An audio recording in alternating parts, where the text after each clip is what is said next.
Episode 9, The Portrait.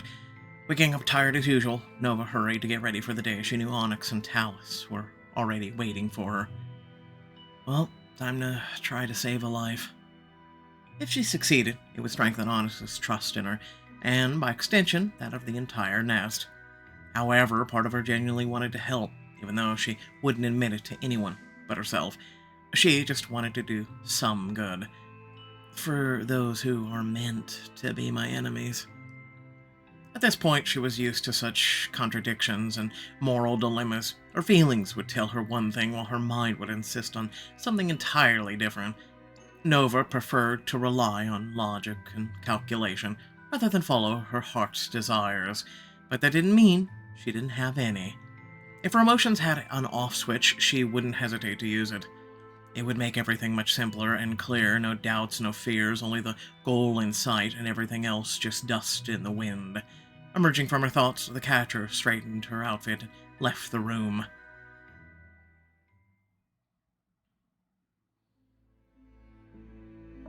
Nova knocked softly. Onyx opened the door almost instantly, inviting her inside. She didn't say hello, pursing her dry lips. She walked over and sat on the edge of her bed, where she had made a small nest of pillows and towels for Talus. She stroked the raven's head, and he didn't react. His eyes were remaining closed. His breathing came out slow and ragged, with painful wheezes escaping his throat. It was an other that did this to him. The thought of it makes me sick. If I can find out who it was, I swear I'll... Nova turned around, folding her hands in her lap. Onyx, try to pull yourself together. You're having a rough time, I get it. The whole situation is unfair and heartbreaking. But now's not the time to plot revenge. Let's try to help Talus. Anamorphix nodded meekly, sat down on the floor, leaning back against the dresser. Even if she wanted to object, she didn't have the strength to do so. Do you already know what you're going to do? The witch looked down at her hands and wiggled them her fingers. She had no idea what she was going to do. Her gift was too rare. None of the catchers that walked the earth before her thought to write an instruction booklet explaining all their abilities, so Nova had to go in unprepared and figure out the limits of her abilities on her own. So far, she only knew the one thing for sure. She could rewind time to see the changes that happened in the space around her. The rest remained uncharted territory. I have a rough understanding. Kind of like an instinct. I can't be sure, though. So I'll have to figure it all out during the spell. It's not dangerous for Talus, is it? Thanks for your concern. I hope not, but I can't say for sure. I know you're scared. I am too. Onyx appreciates that you're honesty, but also careful with your words. I want to promise everything will work out, but I can't. I've never tried this, and it's only been one day since my initiation, so it'd be better if I had the chance to practice first, get used to to expanding access to my presence. But we don't have time for that. Yeah. Taking a deep breath, Nova stood up. Her gaze and attention were fixed on Talus. Good luck, Nova. I'll definitely need it. With this thought, the catcher surrounded herself with magic, moving away from the present to find the past. Once in Fata Morgana, she made several attempts to get into the Raven's past. However, no matter how hard she searched, time remained frozen. Well, I'll need to try something else. What should I do? Rewind time half an hour. Touch Talus. Exit. Touch Talus. Glancing at the Raven, she realized there was one thing she hadn't tried. Touch. Her chest felt warm at the realization. Nova took it as a sign from her presence she was on the right track. Cautiously, she stepped closer to the bed and Talus. She held out her hand, but withdrew it at the last moment. She knew what that touch could befrought her with. Her worst clutch had happened when she decided to take a chance and disturb time with a physical intervention. That experience taught her it wasn't something anyone should do ever. Dive into the memories.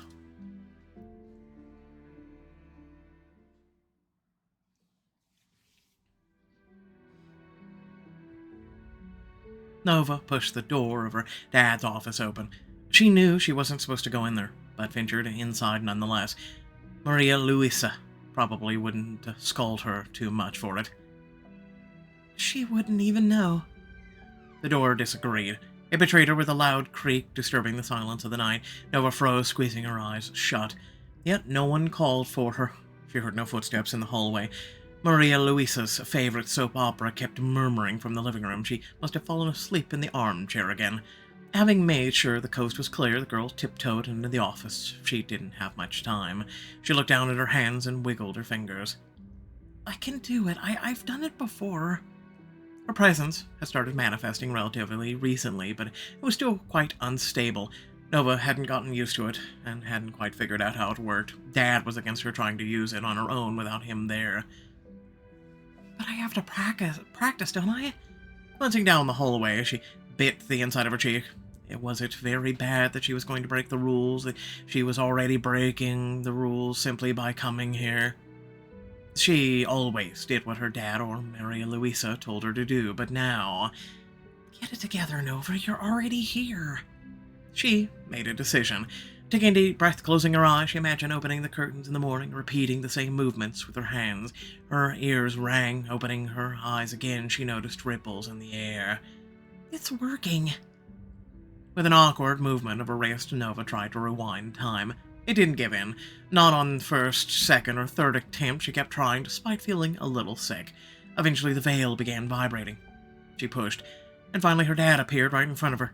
He was taking a step towards the door. He was exactly as the room had seen him last, just some 5 minutes ago.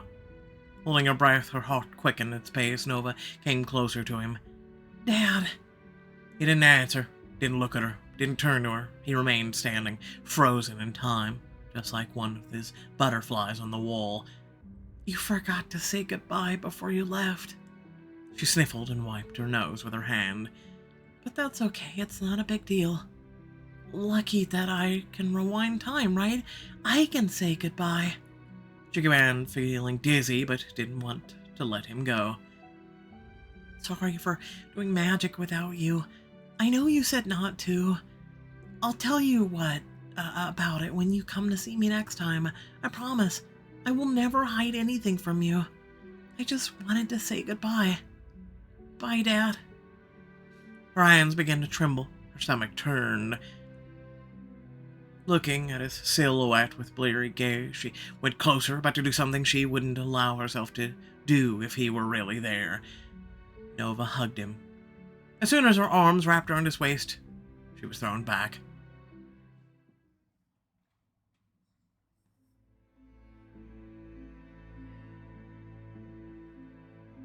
So stupid. The witch forced herself back to reality, brushing irrelevant thoughts aside. I was uninitiated then, and a child, too. Maybe now everything will be fine and I'll have enough power. At least now I understand what I'm doing and what for. If I concentrate. Biting her lower lip, she reached out to Talus again. As soon as her fingertips touched his soft feathers, a tremor broke out through her body. She felt a familiar rejection of protest. Fata Morgana's first instinct was to throw her out to get rid of her. Clenching her jaw, Nova tried to stand her ground, but realized she was about to lose. Keep trying. The ringing became louder, her pulse accelerated, reaching inhuman speeds. Come on, come on. The presence was too much to handle, and the witch realized she needed to change her tactic if she didn't want to end up inside out. So instead of trying to force her way into Talus's paths, Nova exhaled slowly. Finding a delicate balance, she turned to her presence, allowing it to guide her instead. Calmly, carefully. She started working inwards, not outwards. Closing her eyes, she directed all her will and thoughts towards the goal, and saw a sharp flash. After that, another one and another one. All of them were blurry visions at first. Soon, they started to form images. They never became fully clear, but Nova could make out memories in them. Flying in the clouds, building nests, observing people, Onyx, animals with presence that Talus considered his family. Nova kept trying to grab the reins of time, but visions would lunge at her in no particular order. She couldn't stop them, skip them, rewind them. Also, all there was left to do was wait, search for the right memory of the day he was cursed. Muffled echoes of the past enveloped her, and the catcher hoped she wouldn't miss the moment. She didn't. He was looking at Talus, hissing a quiet "Shar Karasai Inshu Kach" over her Nova. Garbled, guttural, the words made her cringe. That's it. Having obtained the necessary information, the witch prepared to leave, but was struck by yet another scene that surprised her. Nova decided to ponder on that later and left Talus's past, abruptly exiting Fade Morgana. She fell, her hair stuck to her wet forehead. She gasped for air, trying to come to her senses. Onyx rushed to her, putting her hand on Nova's shoulder. She tried to look into her eyes. "Nova, are you okay? Hey, look at me." Nova nodded slowly. "Yes, Can I have some water?" The Anamorphix handed her a bottle. She drained it in several large gulps. She stayed on the floor, not trusting her own legs to support her. Onyx watched her. Her cat ears drooped. The question was ready to burst from her lips at any moment, but she held back, waiting for Nova to be well enough to speak. "I found it." Achievement unlocked. Feathered friend saved Talus. Well, that's new. Click on it, or oh, congratulations, you received 20 diamonds. Hey, important. Unlocked achievements are saved to my this is all new. For a couple of seconds, she looked completely lost, as if she couldn't believe what she just heard. Then, without her usual grace, she pulled the witch into her embrace, impetuous and strong.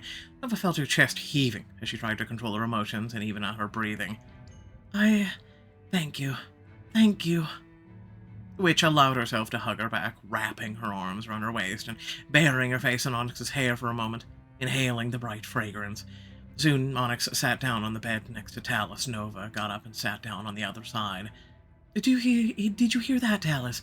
Our catcher got it. You're gonna be okay. What curse was it?"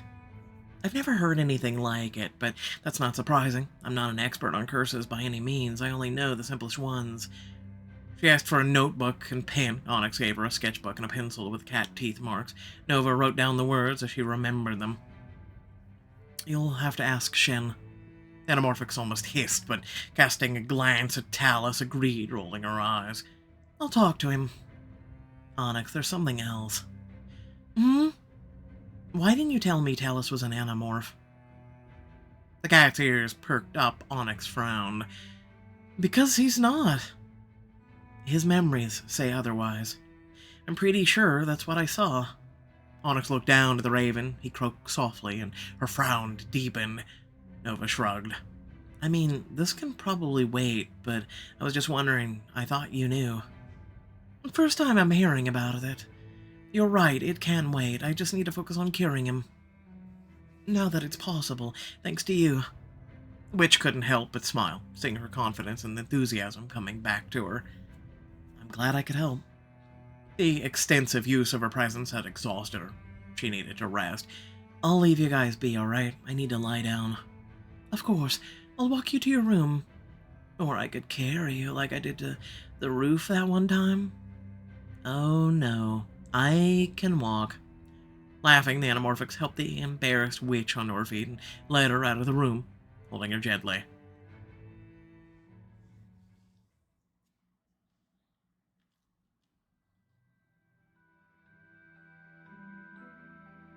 A few days later, Nova looked at the pictures on the smooth pages of the book, vainly searching for something to latch onto. With one hand on her lap under the table, she fidgeted with the pocket watch she'd received from Renato not so long ago. The master knows the secret. He knows, but won't tell. She leaned back in her chair with a disappointed sigh. "Vesper, are you sure there's no way we can talk to the dead?" Vesper chuckled, not looking up from the book she was reading. "Yes, Onyx, I'm sure. Necromancy and the connection with the other world are no more than fairy tales." "Pity. It would be interesting. The past hides many secrets.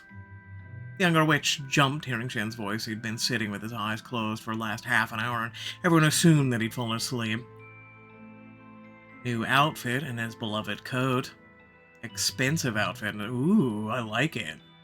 Usual. Yeah, I'll upgrade him. Really dig it.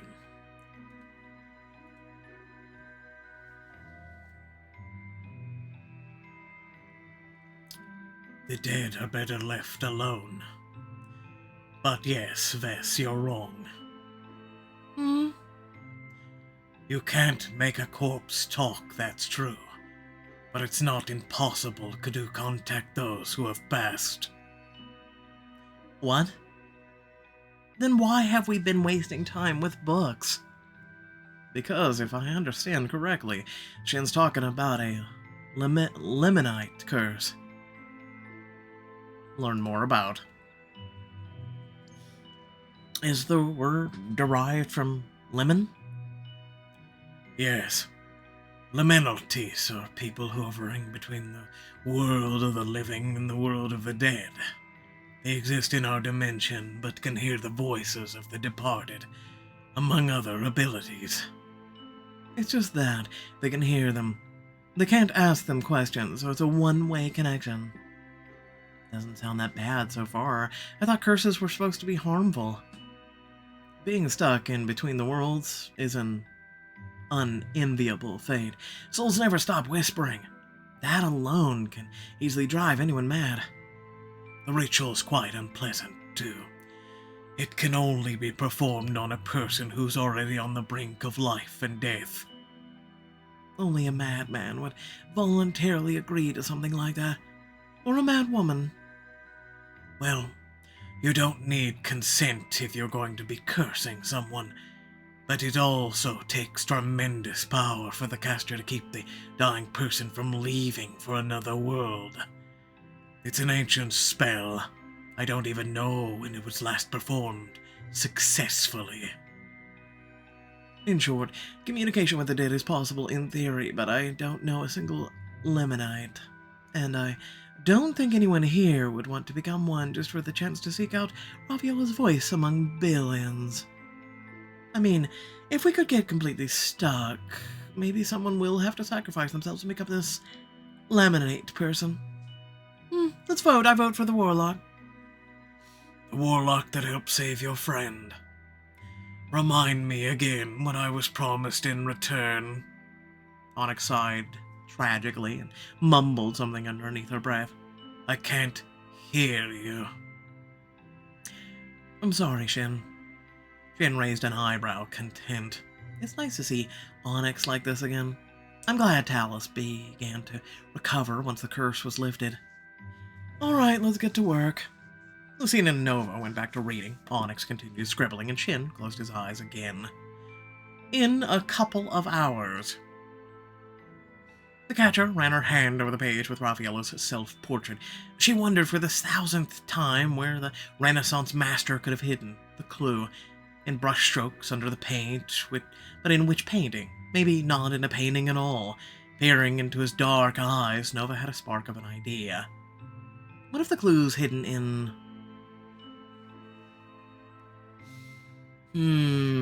a painting depicting him or one of his self-portraits? Self-portrait.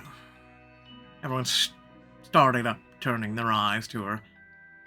That would make sense. Raphaela knows a secret, and he would tell us about it himself, from his own canvas. That would at least narrow down the search, but if we're wrong, we'll lose a lot of time. We're losing it already. How many self-portraits are there? He painted one in 1506.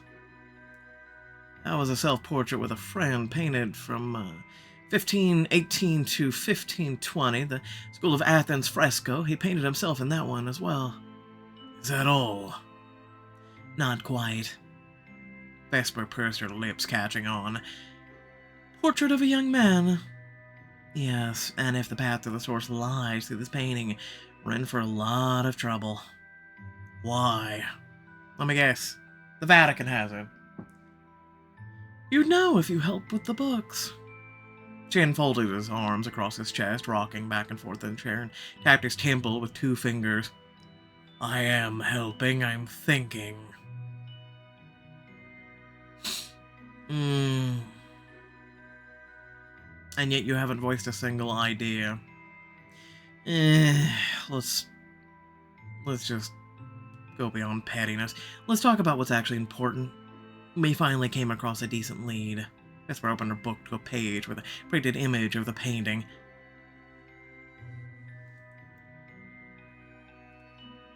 Portrait of a Young Man is a painting by Raffaello that was lost after World War II.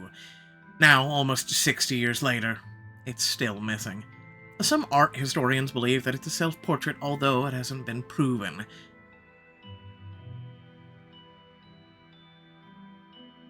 No wonder he painted himself differently every time.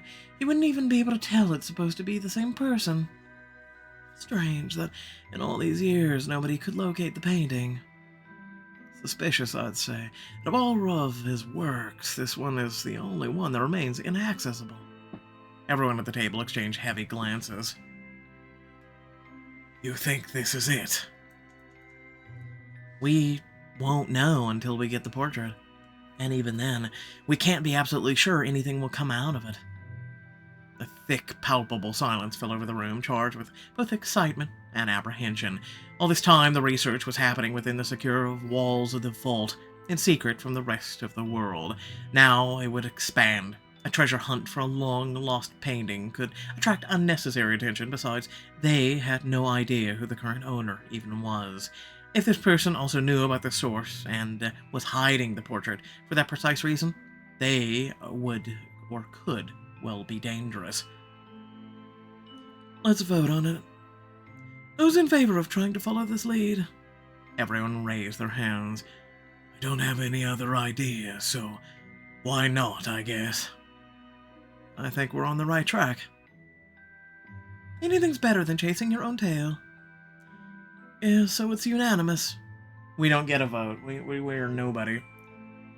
Well, let's find this painting. Literally, we're nobody. A week later. Nova got up from the table and stretched her stiff shoulders and neck. She spent the whole day in her pajamas, buried in newspapers. Her fingers were black with cheap ink that easily came off the pages. There's so much nonsense in here, it's amazing. Have you not met social media? She expected most articles on the mystery of Raffaello's lost painting to be nothing more than speculation, but still hoped to find something useful among the piles of junk. And it seems that hope was in vain. Nova decided it was time to relax and have a little chat in the common room. Virgo, Libra, Scorpio. Damn, girl! Listen, it's all black. Leave me alone. Leo. We don't go through all of them. Listen, I'm digging that outfit, okay? I'm just gonna go with it.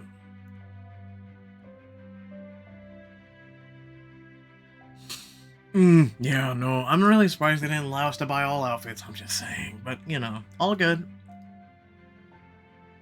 Ooh, now we're doing hair. Welcome to the 80s. Kind of the 80s/90s. Current hairstyle.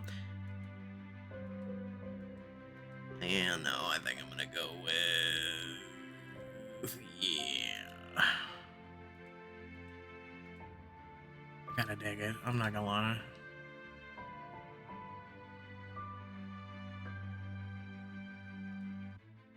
Listen, women that have nice fluffy hair, right, like this, guys have an insatiable need to run our fingertips through it.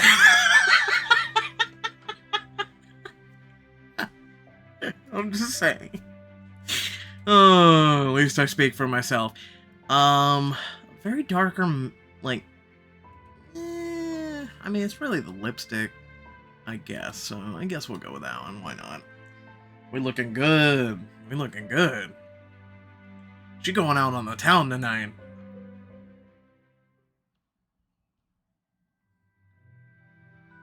Comes downstairs, everyone's like, damn, girl, damn, where you going? The room was empty. Nova washed the dishes, Someone left and poured herself a glass of water, sitting down at the table. Yeah, she dressed up to do dishes. Holy shit. Soon, the door opened and Vesper came in. Nova? Hi, Vesper. Did something happen? Oh no, I'm here for Onyx. We have a meeting with a warlock. How's your wrist? Nova shrugged, covering the mark with her right palm. It doesn't hurt much. Ore's balm helps. Good. Vesper squinted slightly. Maybe it's time for you to get a familiar. What do you think? The warlocks we're meeting help others with bonding, rituals, finding familiars. If you want to, you can come with. I haven't really thought about it, to be honest. I'm not sure I fully understand what the deal is. Your familiar will be an extension of you, in a sense. You'll be able to feel each other. But don't confuse this with having a pet. After the ritual, the animals remain their own masters, but you can contact your familiar at any time if you're in need of help or just company. This connection is unique for everyone. Do you have a familiar? Yes, Sapo is an owl. I'll introduce you sometime. So, would you like to come? Maybe you'll be lucky to find a loyal friend. Or you could always just observe. You don't have to make a decision right away. I have a meeting with Renato tonight, but I'll probably make it. Why not? It won't hurt to unwind a little after a full day of reading newspapers. Vesper nodded. You work hard. It hasn't been that long since you joined us, and now I can hardly imagine the Alliance without you. It's nice to see someone so passionate about our cause. The catcher forced herself to smile and immediately averted her eyes. Well, now we've got to wait for Onyx. I'm here. She ran into the room, straightening her clothes with one hand and rubbing her eye with the other. Would you look at that? Not terribly late this time. Cats need a lot more sleep, just so you know. Up to 16 hours. Could I also be a cat? I doubt it. Come on. Bay's waiting. Nova's coming with us. Yes, maybe I'll find myself a familiar. Oh, fun. All three left the nest and got into the car.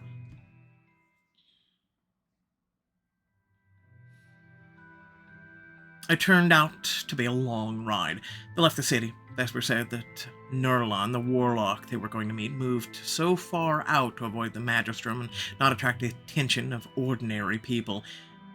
Nurlon's vocation was evident from the interior decor. His home was meticulously arranged to accommodate a myriad of animals, from cats, dogs, to rodents and reptiles. Nova felt the curious stares of several creatures. Looking around, she noticed strange eyes hidden in the greenery, which turned out to be a pattern of wings of a large butterfly. The windows were open, providing free access to the world outside. It's like the nest, but for animals with presence. I'll go talk to Nurlon in his study, ask him for the papers. He'll probably come out to you while I look over them. Okay. Ow. Taking on her cat form, Onyx jumped on the sofa. She was immediately surrounded. An owl swooped down from a curtain rod. A chameleon crawled up the wall. Looks like she has a lot of friends here. Nova decided to continue exploring the house. Noticing a sudden movement by the curtain out of the corner of her eye, she went closer and saw she was being watched. Ooh, an otter. No furry. Well, no, ferret. Hi there. With a flick of its tail, the animal quickly disappeared from view. Heading towards the terrarium, the witch got carried away looking at the toads resting there, and didn't notice when someone came up to her.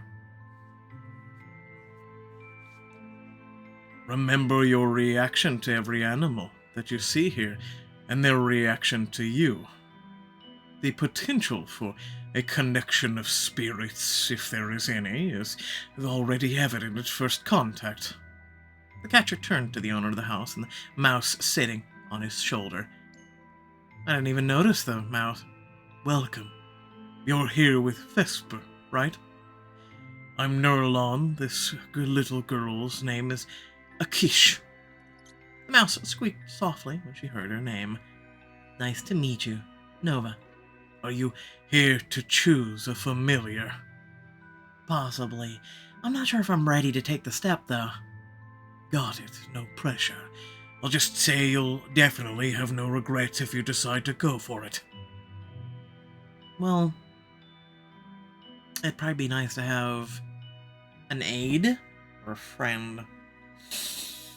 A friend. Have you met anyone yet? Only one. A weasel, I think? Eris. He's an ermine. Akish grumbled and Nurlon laughed, stroking her head with his finger. Don't be like that. I'm sure he has no intention of eating you. Huh? The warlock turned back to the witch.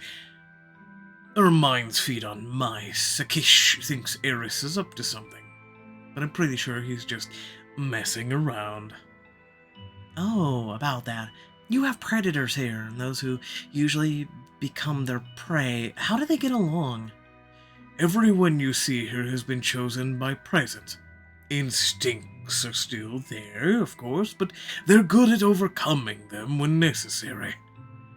They are always welcome to rest you, walk, crawl, fly, and at any time, and they know that in this house you have to treat everyone with respect, even if you want to eat them. I see. Must be a tough life for Akish, ermines, cats, birds. Oh. The catcher shuddered as she felt someone flying over her head. Cute. A falcon settled on the perch, clutching it with a strong, sharp talons. It tilted its head, studying the newcomer. Would you look at her? Were you waiting to make a dramatic entrance? This is Aritzia. Did you feel anything? I like her. Good. I think she likes you too. And not just her. Hearing a soft rustle, Nova lowered her gaze to the floor. Oh. Her name is Cersei. The catcher squatted down to take a closer look at Cersei. Snake watched her movements warily, but with undisguised interest, and she slithered off to an unknown destination. So, if I understand correctly, you have attracted the attention of 3 animals. Usually, mutual interest means there's potential for a strong bond. What do you think? Would you like to leave with a familiar? Having a familiar will strengthen your presence. They'll make appearances during the story. Something made the witch look at the sofa at Onyx. She was dozing, but feeling Nova's gaze opened her eyes. The witch knew asking Onyx to become her familiar was a stupid idea. Why forge a connection like that if she'd end up disappearing from her life, causing her a lot of pain in the process? And yet something inside her kept pressing her to consider it. That something must have been the desire to make her own choice, one that wouldn't be dictated by rules, restrictions, imposed by someone else. Does this make me selfish? Neuron nudged her lightly, noticing where she was looking. I thought his name was Nurlion, now it's Neuron. What? Alright. Go and ask her. You've got nothing to lose. If you have a close enough relationship with Onyx to ask her to become your familiar, this choice will improve your relationship, romantic or platonic. So we can choose...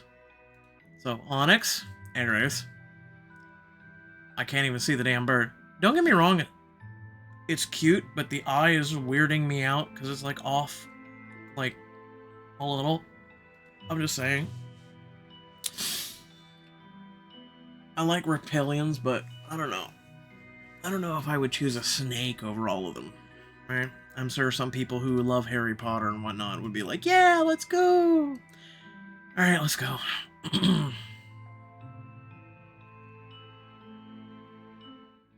Having made up her mind, Nova felt the tension slowly leave her body. Was this decision a mistake? Probably, but she made it nonetheless, and for some reason it made her feel better. Just a second. Seeing that the witch was confidently marching towards her, Onyx returned to her human form. Is everything okay? We need to talk. Nova sat down next to her. The Anamorphix looked at her warily, as if afraid of her next words. Is it serious? Yes. Clearing her throat, Nova looked her in the eyes. Overshadowed with questions, Onyx shifted her gaze to Nurlon, who was watching them, and then back to the catcher. Hold on. You want us to... I remember you said you walk alone. And I respect that, but I thought you should try asking you anyway. I think we could make each other stronger. Not only through presence, but also in general. You saved my life. You brought me to the nest. You helped me. You were open, kind. I appreciate that, and I'd be happy if you became my familiar. He thought saying this would be harder, but the words left her lips effortlessly. However, Onyx remained silent, making the witch blush with anxiety and embarrassment. Onyx? Onyx gave her a slow blink, tilting her head to one side. That's not how I imagined it. What? A proposal to become someone's familiar. You didn't even present me with a tribute. Oh, typical damn cat. A tribute? Yes, it's a custom. When asking an anamorphic, such as myself, to form a spirit connection with you, you have to present a new chair, unupholstered to appease my animalistic nature. Once you can claw the shit out of it.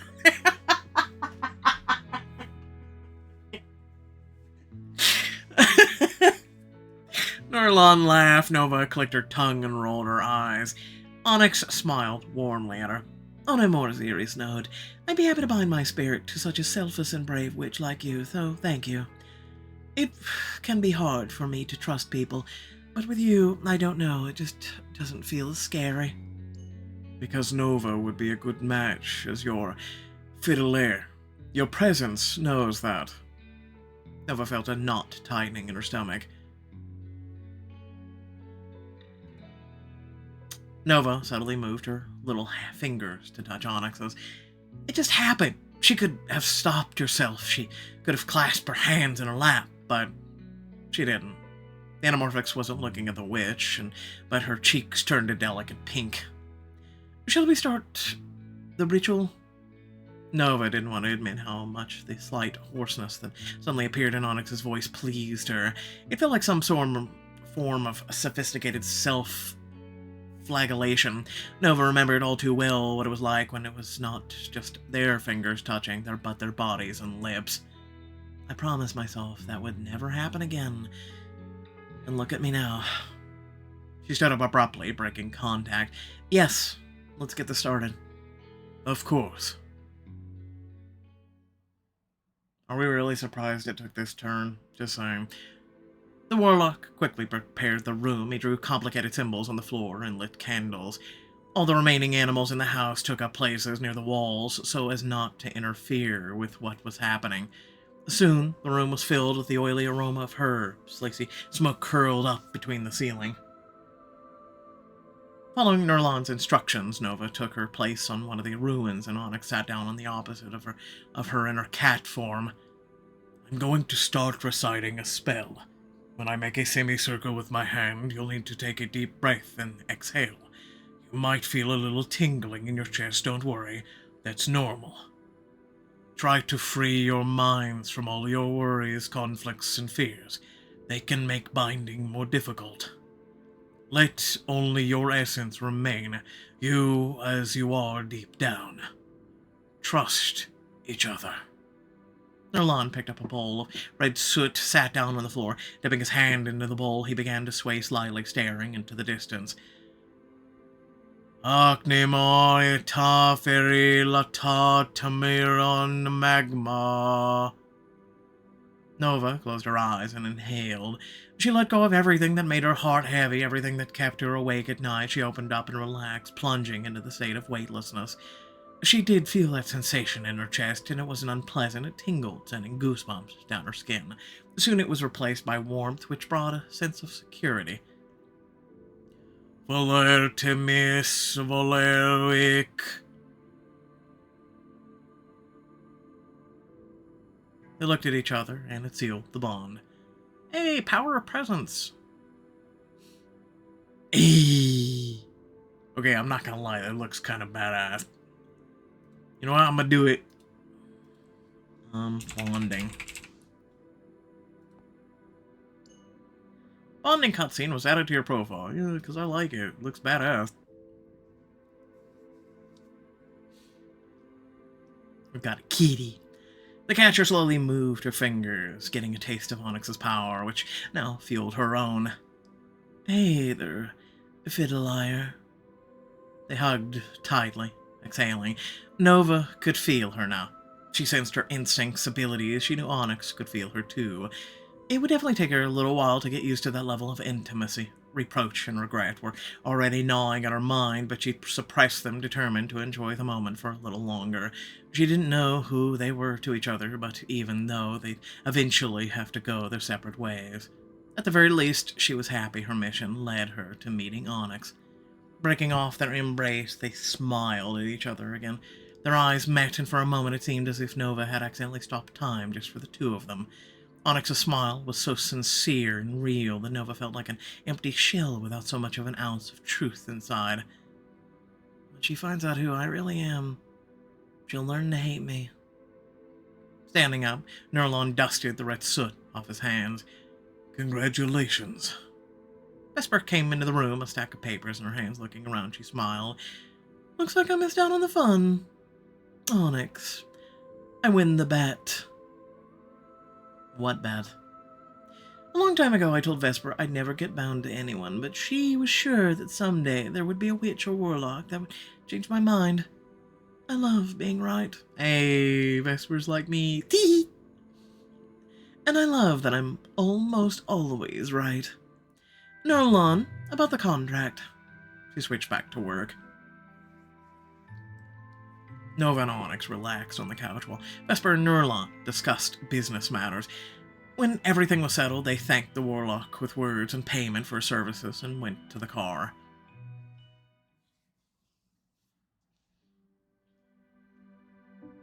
They were about to head towards the lane where Bea's car was parked, but Onyx stopped. Go on without me, okay? I have a friend who lives nearby. I think I should pay her a visit. Nova felt hesitation and sadness. They were not her own. Yes, of course. See you soon. Onyx shifted to her cat form and disappeared around a corner. That was a lie, wasn't it, about the friend? Vesper sighed heavily, waving her hand. I don't want to talk about it. It's none of our business. They walked forward. The street was empty. The wind carried the smell of fading autumn. Nova shivered from the cold, but Vesper seemed to be more comfortable, even in her light clothes. Make conversation. What brought you to Nerlon, Vesper? He wants to expand, buy a piece of land, move even further away from the city. There aren't that many sellers willing to work with others. The woman started explaining the details, and the catcher listened, asking questions from time to time. Reaching the spot where Bea was supposed to be waiting for them, they found the car empty. Vesper frowned and checked her phone. She hasn't messaged or called. Could she have mixed up the time or something? Stuff happens. Maybe she needed to go somewhere. But couldn't warn you because your phone was dead? No. If there's a change of plans, I have to be notified. I'm not a particular understanding employer when it comes to such things. If she didn't charge her phone, that's on her, and she'll have to answer for that. Too much depends on her. She can't allow herself to be so careless. Vesper tried to open the car door, but as expected, it was locked. She dialed the number, but the driver didn't answer. Placing her hand on her hip, Vesper tapped her lower lip with her finger, thinking. Nova, meanwhile, started to tremble from the cold. She tried not to give it away, but it was hard not to notice the chatter of her teeth. You get cold easily.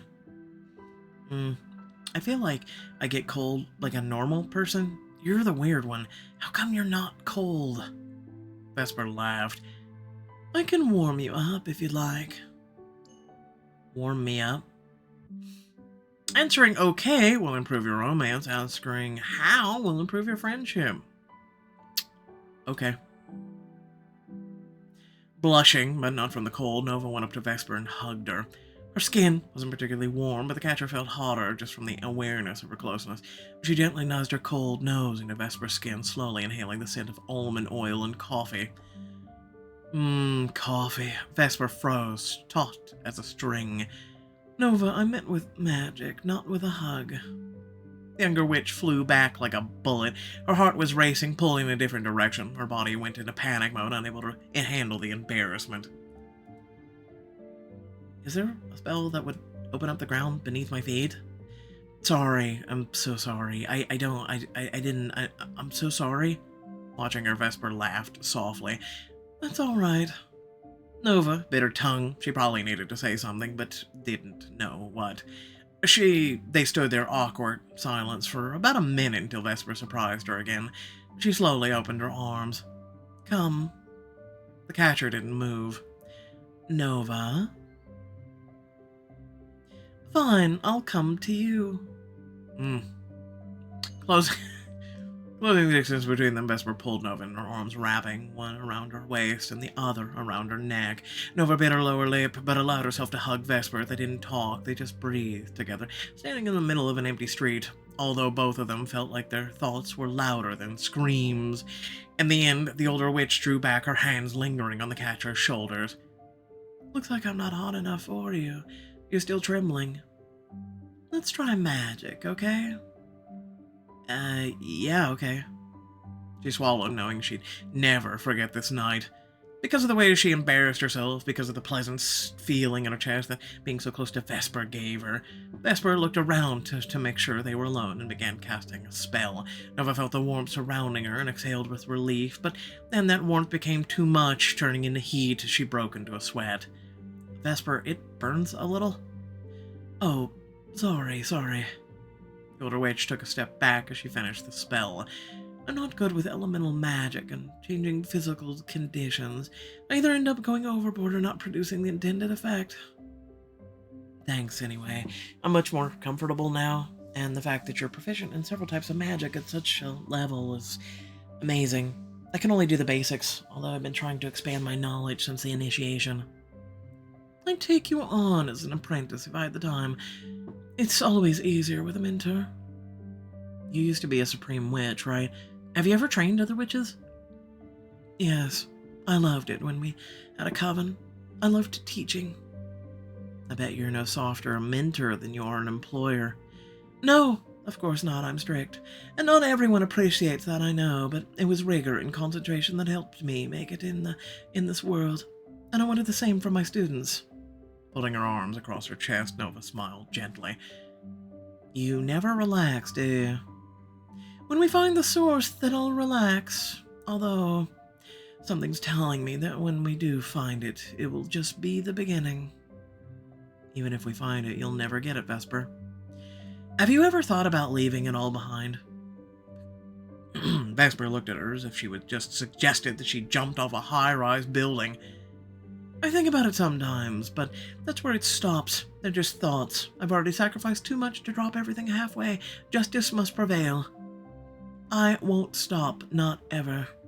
The catcher only nodded slowly.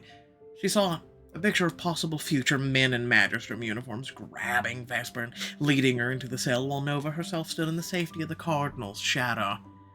She felt her throat constrict. I won't stop either.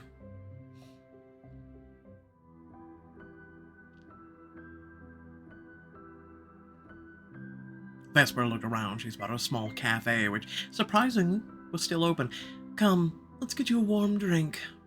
Nova decided to wait by the entrance of the cafe while Vesper went inside.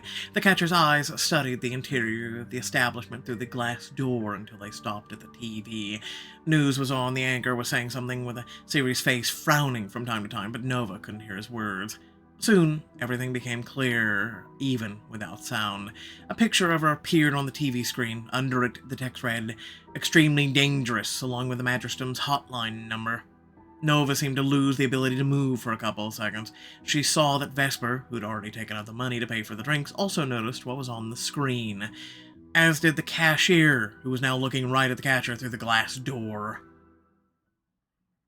Great! Isn't that fun? Alright, we gained 1 status, curse you, 2 sun, 1 moon, and 3 power of presence. I really don't know how to get our status higher. Seriously, am I the only one who has this problem? Let me know. Without further ado, I'm going to go ahead and get those diamonds. But before I do that, thanks for watching. Please remember that if you did enjoy, to like, share, and subscribe. Head down the description. Plenty of ways to support the channel. Plenty of things to check out. Ways to become more a part of this community and the whatnot. And also the join and thanks features on the channel. Aside from that, let me know in the comment section what you thought and pretty much anything. Let me know how your day is. Aside from that, catch you all later. Peace out.